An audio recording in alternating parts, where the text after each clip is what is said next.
Today's episode is sponsored by BetterHelp. Therapy can help more easily identify what weighs you down. Start by taking care of you. Visit betterhelp.com/super for 10% off. Hey brother! Guys, we recently released a brand new, fully updated version of the Pixar Theory. The idea that every single Pixar movie is connected and exists on one giant timeline. But hey, we get it. While the theory does a great job laying out how each movie is connected, why they're all connected, and tells the overall story, the timeline itself can get a bit messy. Like we know we jump around a lot to, help make our points. Which means a question we get asked a lot is, what is the actual order you should watch the Pixar movies in if you want to watch them in chronological Pixar Theory order rather than release order?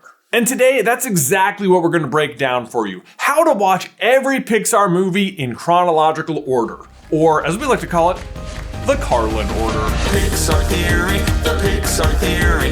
We're finally going to see clearly the Pixar Theory. Heads up, if you're actually interested in watching the movies in this order, the Carlin Order, we actually made a cool little checklist right here that you can download from a link in our description, and then you can keep us posted on your progress. Okay, so where to begin? Right out of the gate, this was an interesting question to tackle. I mean, the Good Dinosaur is like 65 million years ago, right? That seems like a pretty good starting point, eh? Good idea. And agreed, except what about movies like Soul, which is kind of happening like always and never and in 2020? Or what about Elemental? It's the story of Ember and Wade, but on a Pixar Theory level, it's the story of life and emotions at a base, or not to be too on the nose, but elemental level. I mean, in a sense, it's also happening at all times. So where do you put it? Living the dream. I mean, arguably first, and yet also arguably anywhere. So for cases like this, we have cherry-picked exact moments within the timeline we think you should watch them to help thread together the story and related elements in the most cohesive way possible. And with that in mind, let's indeed kick the whole timeline off with the Good Dinosaur and the asteroid missing the Earth 65 million years ago. And you can see at the time of the asteroid missing, the dinosaurs are still pretty primitive, acting how you'd expect dinosaurs to act. So the movie itself then actually takes place several million years later after they evolve some intelligence and start acting as we see them act in the movie. And as you're watching, what you should be aware of is how the dinosaurs represent a sign of things to come, which is animals left to their own devices are capable of developing intelligence, but they still can't escape their fate as shifting climates eventually wipe the dinosaurs out anyway, and we fast forward to the second movie on the list, Brave. According to the producer of Brave, Catherine Serafian, Brave takes place in the 10th to 12th century Scotland. And I'd love to be more specific about that, but since there's not really any other movies that come close, we don't need to, split our super curly red hairs over it. It's just definitely next. And the main thing you need to consider while watching this movie is the witch and her ability to perform magic, and specifically bear magic. A weirdly specific and relevant branch of magic that involves souls, large circles, singing, celestial movement, and human to animal transformation. Those things will all come up later in Turning Red and Soul when you get to them, where the rituals and elements are strikingly similar. But also take notice of the door magic and this carving of Sully on the back of the witch's door, because those are going to become wildly relevant when we get to Monsters, Inc., but that's going to be a while. Ooh. Kitty. Sort of, anyway. See, Monsters, Inc. takes place way in the future, but where they're actually traveling back to is a perfect stop on our timeline, the 1950s. As you can see in Boo's room, she has a Jessie doll from Woody's Roundup, popular until... 2 words. Sputnik. We know Sputnik went to space in 1957 thanks to, real life history, but the reason why Scream energy has become so powerful but is becoming less powerful is explained in our next film. The Incredibles, which takes place in two different time periods. First in 1953, when a young Mr. and Mrs. Incredible are in their prime, but mostly the movie takes place 15 years later in 1968 when they've got their kids. And the way we figured that out is you can see the year 1968 on Bob's newspaper, and the movie says it's taking place 15 years later, so you can just do the math. But after you finish the first one, go ahead and make it an Incredible double feature and watch Incredibles 2 next, as it takes place just minutes after the end of the first one. Dever bought it from an eccentric billionaire who liked to come and go without being seen, so the house has multiple hidden exits. Also, BT Dubs, in case you were wondering whose house they move into, you know, that needed all these secret exits and has this weird amount of technology and was like a super billionaire, we think it was Syndrome. But while you're watching The Incredibles, there's a couple things to consider for the Pixar Theory. First is, where did their superpowers come from, and answer that according to the Pixar Theory we will get later on in Elemental. And second, the introduction of AI via Syndrome and the Omnidroids. It's bigger! It's badder! Ladies and gentlemen, it's too much for Mr. Incredible! Because we know eventually that the AI will kind of like take over all of human existence in WALL-E through a corporation called By and Large, but it all starts here in The Incredibles. Because it is the AI's ability to make human life easier during this time, like just after The Incredibles, that will cause the shift way down the timeline in Monsters, Inc. from scream/fear energy being powerful to laughter/joy energy being powerful. Which is how you explain why, despite having the top two scares ever, both on the verge of breaking the all-time scare record on the floor at the same time, there's a scream shortage? What? Mikey, there's a scream shortage. We're walking. It's also worth noting how many international supers there are and how that would make people of that time more open to the supernatural, if you will, which becomes relevant right away in our next movie,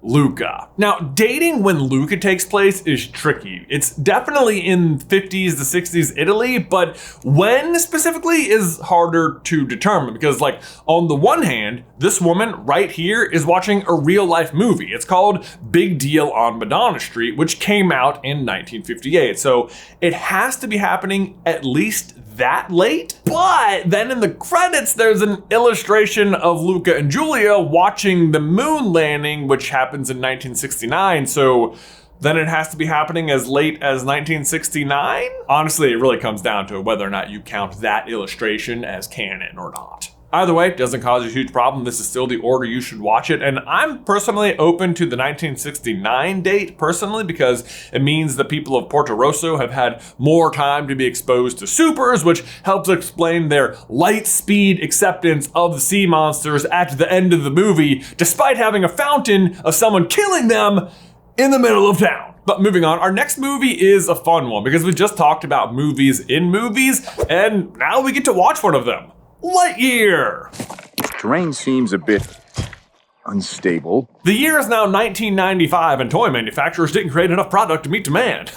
Demand for what, you ask? Why? Buzz Lightyear action figures, of course, based on the character from the hit in-universe movie, Lightyear. Now, Lightyear is a work of fiction inside of a fictional Pixar universe, so the plot isn't super relevant to the rest of the universe, except that the prime viewing age of kids would be about 5 to 10, at least based on, Andy and his friends' reactions. Meaning, there's a certain group of girls in Canada who would have been of prime viewing age as well, and also meaning that their parents would have likely seen it too.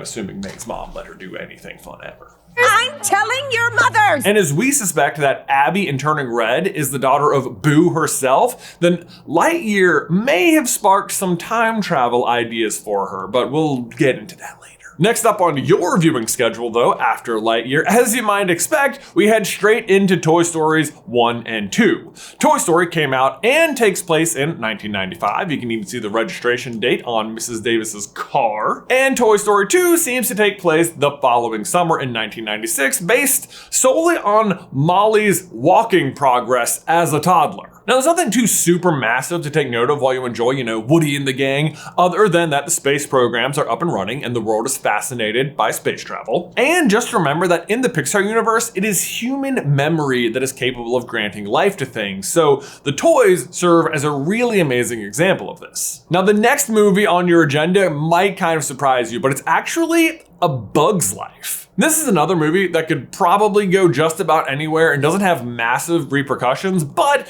when Buzz is chopping through these leaves right here, you can actually see Flick and Heimlich. So we know they are alive then, and chronologically, this is when the movie happens. And also, fun fact, the trailer that the Bug City is under is also seen at the end of Monsters, Inc. when Randall is banished. And we always assert that the time period being traveled to through the doors is around 1955. So you might see that as a problem, but it's not, because there's no reason the trailer can't have been sitting there the entire time. And if you look, it actually looks way newer in Monsters than it does in A Bug's Life. So yeah, as far as I'm concerned, that trailer hasn't moved in 41 years. Now, after our brief trip to A Bug's Life, you might think we'd be heading to Toy Story 3, but actually we're heading into Turning Red, which very conveniently states the date.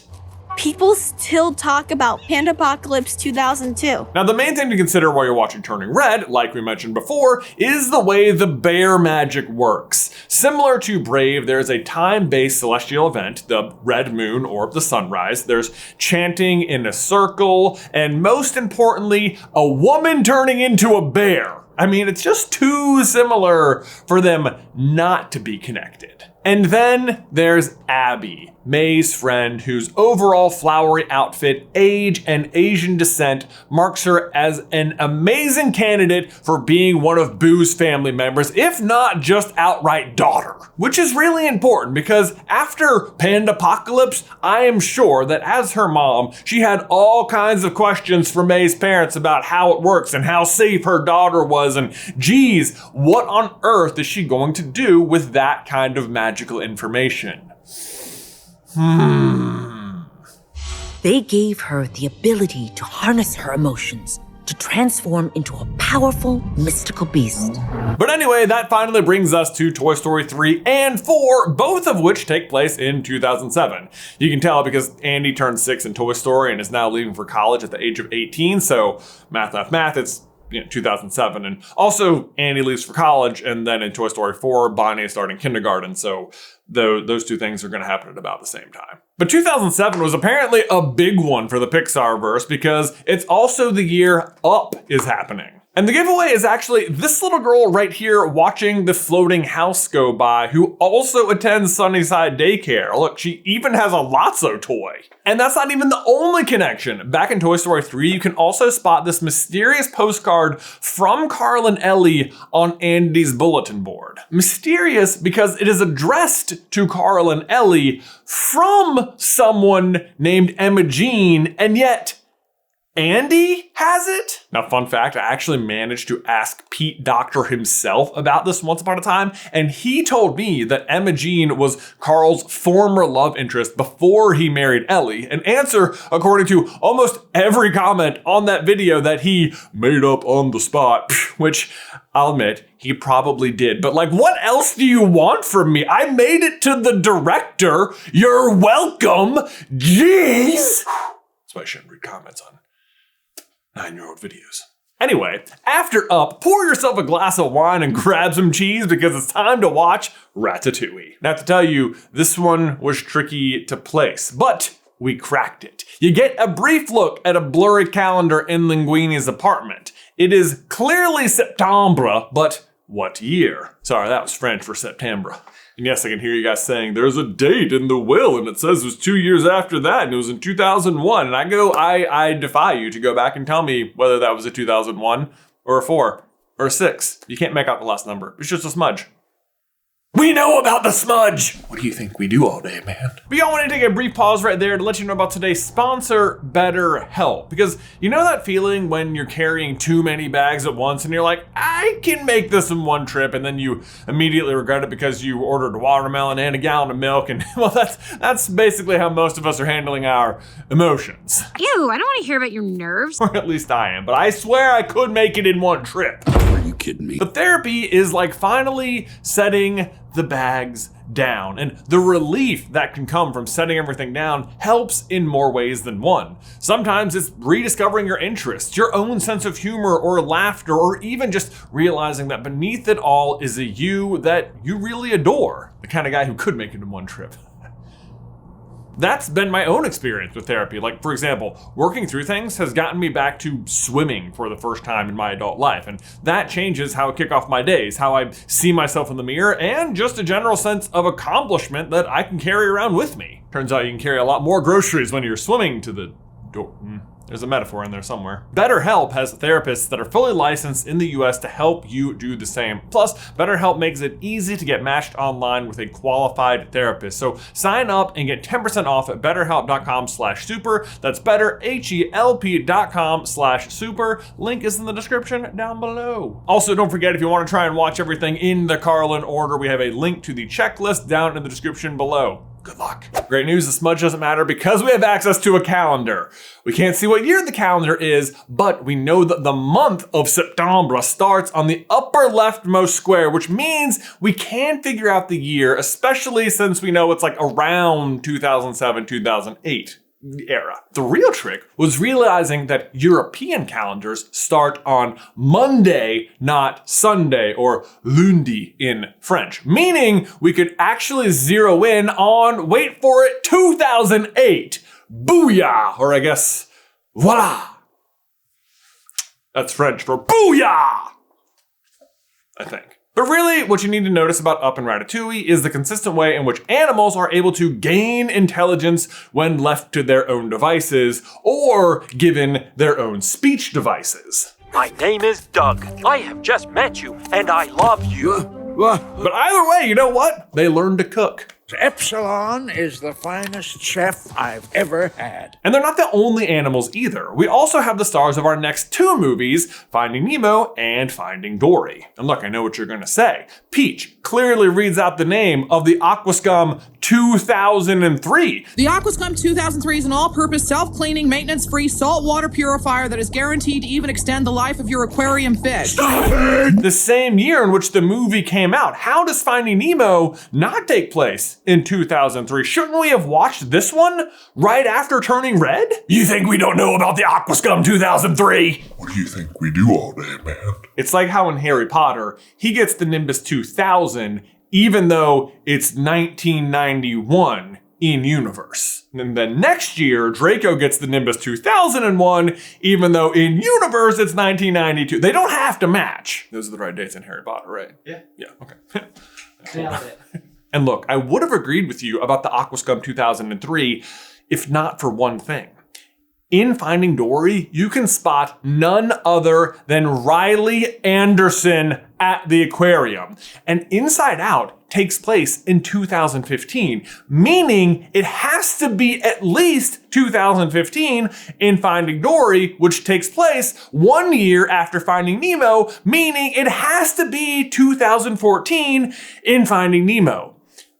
That's just the way it is. Why is this kid reading a 1955 comic book next to a 1995 Buzz Lightyear in a movie written in 2003 about a fish being kidnapped in 2014?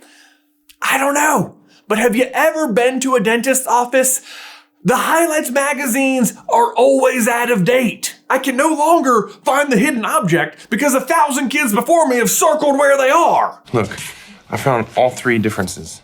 Those are two completely different pictures. But it works out pretty good as far as our viewing experience goes because it means we get such a big block of animal-themed movies. But so as you're watching the Finding movies, which I'm not gonna call it that, I'm gonna call it the Nemo movies. While you're watching the Nemo movies, what you should be looking for is the full-on societies that the wild fish have built underwater with, schools and traffic patterns and real estate markets. I guess. Because a lot of other clownfish had their eyes on this place. You better believe they did. Whilst if we head on over to Italy, the domesticated fish back in Luca were, not so gifted. But also notice that as the fish get closer and closer to humans, the level of pollution skyrockets. It's especially bad in Finding Dory, where for the most part, only crabs are thriving in the mess. And that one like giant bioluminescent squid. And I get the feeling they're shushing us for a reason. The giant bioluminescent squid will be played by Harry Potter. But the crabs being the only things that are like still thriving will be important later after the pollution really sets in during WALL-E. But now having mentioned Riley, you might think the next movie you're gonna queue up is Inside Out, but alas, it is not. We are recommending that next you watch Elemental. Because now we're entering the how does it all work section of the Pixar timeline, and Elemental and Inside Out fit together like fire and water, y'all.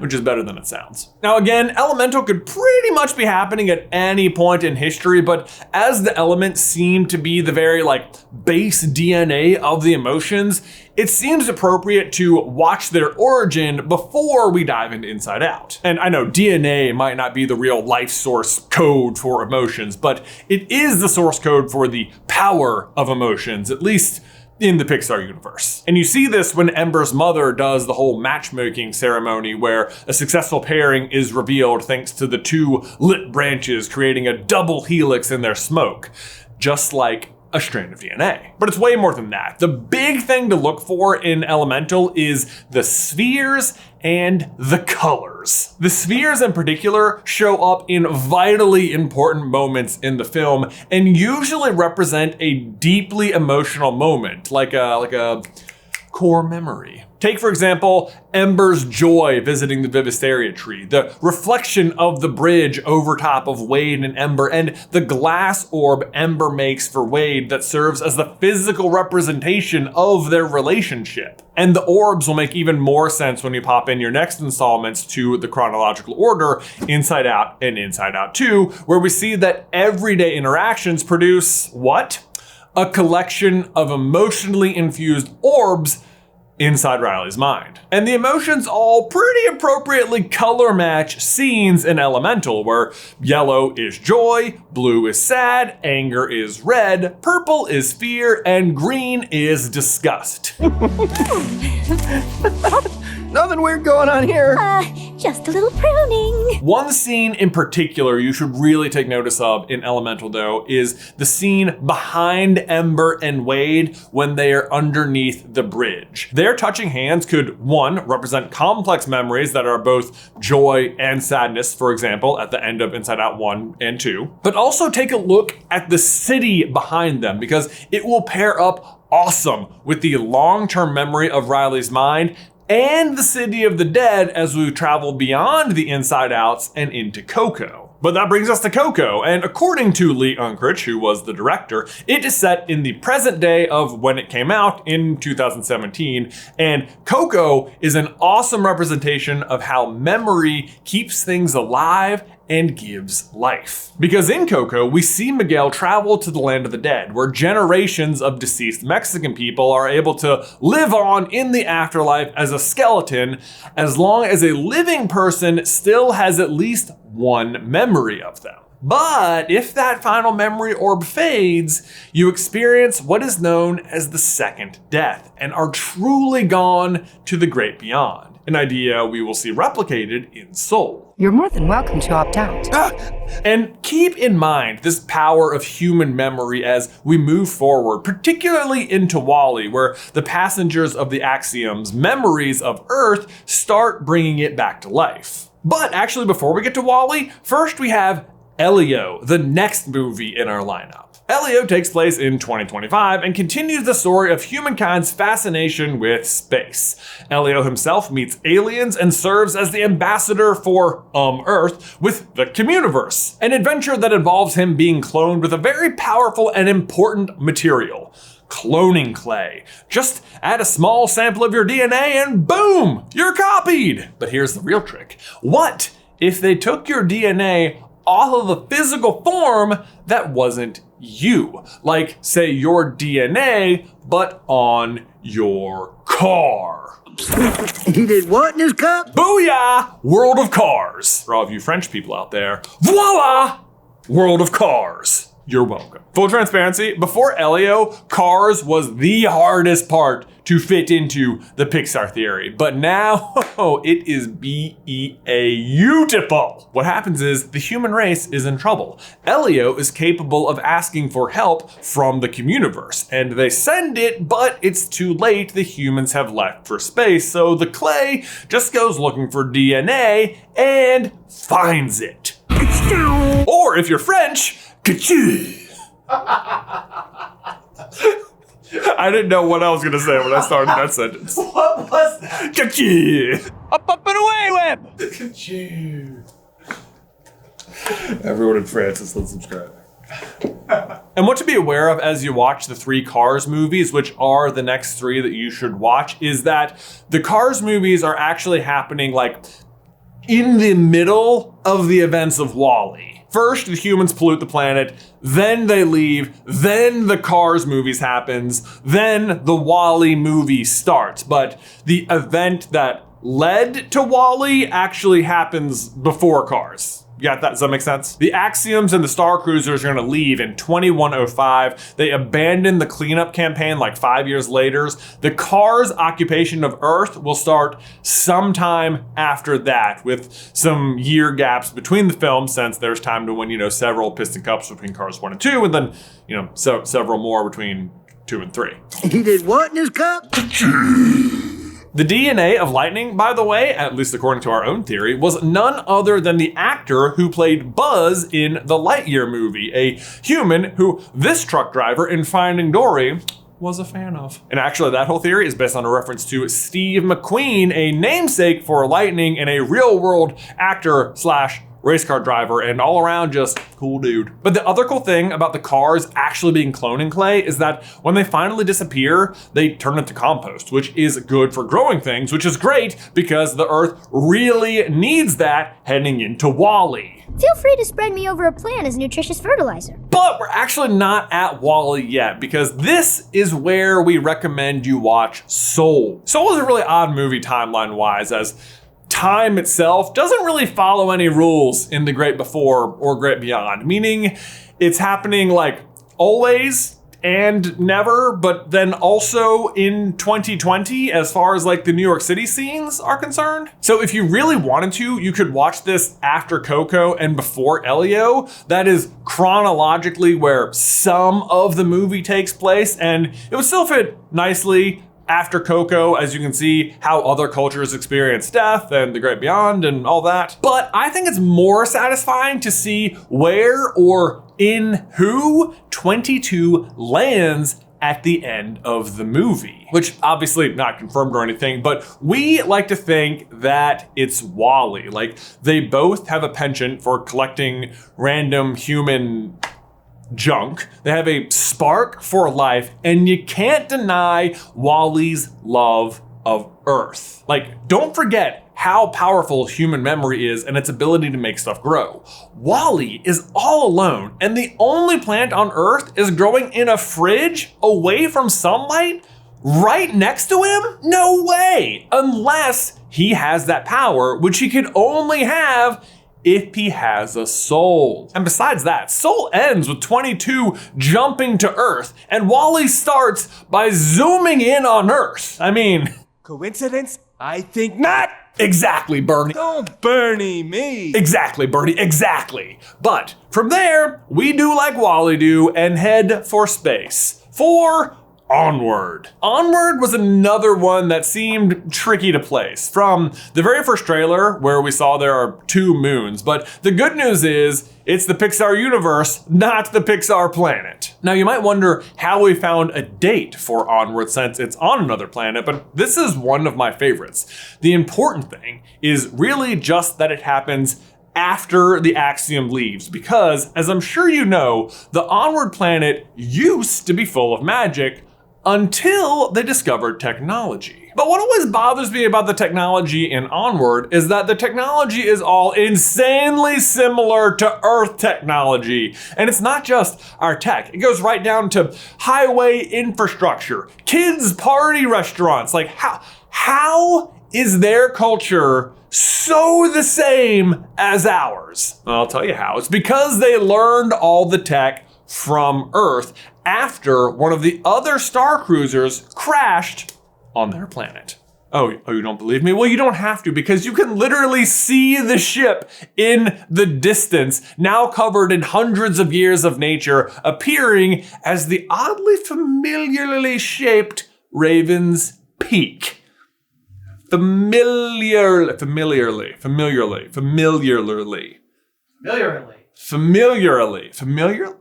Am I saying it? Familiarly.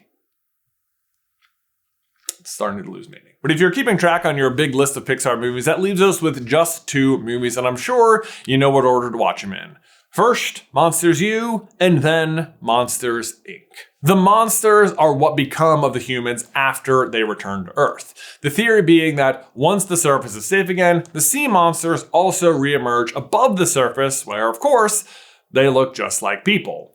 The groups intermingle and ultimately create a new race of just monsters. But without humans around, they have to use technology to travel back in time to harvest human memories for power because, as we know, human memory is a source of power. Of course, there are some monsters that still look like humans, and they are sent back to Italy to live out their days because obviously, humans become a bit of a sore subject in the monster world. 2319! We have a 2319! This creates a bit of a time loop wherein the monsters send themselves back in time to eventually create themselves. But more importantly, there is one little girl who can't help but remember the big blue bear monster that visited her through her door and spends the rest of her life trying to learn how to make a door that will lead her back to him.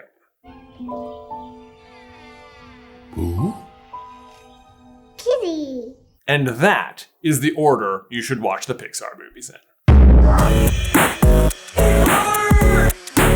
And here's the really cool part is that you can think of the timeline like a big long line, but then you can also do this and connect the ends like a donut. So if you want to start with Monsters Inc. so you can fall in love with the adorable friendship between Boo and Sully, and then throughout your journey, keep in your mind the why behind everything that's happening, you can do that too. But guys, thank you so much as always for watching today's video. Please let us know if you are going to try and watch the Pixar movies in the Carlin order, and let us know how it goes in the towel section down below. If you want to see the full Pixar theory and with way more details about how they all fit together, you can check that out right here. But otherwise, until next time, remember you guys, ducks, they go in cups.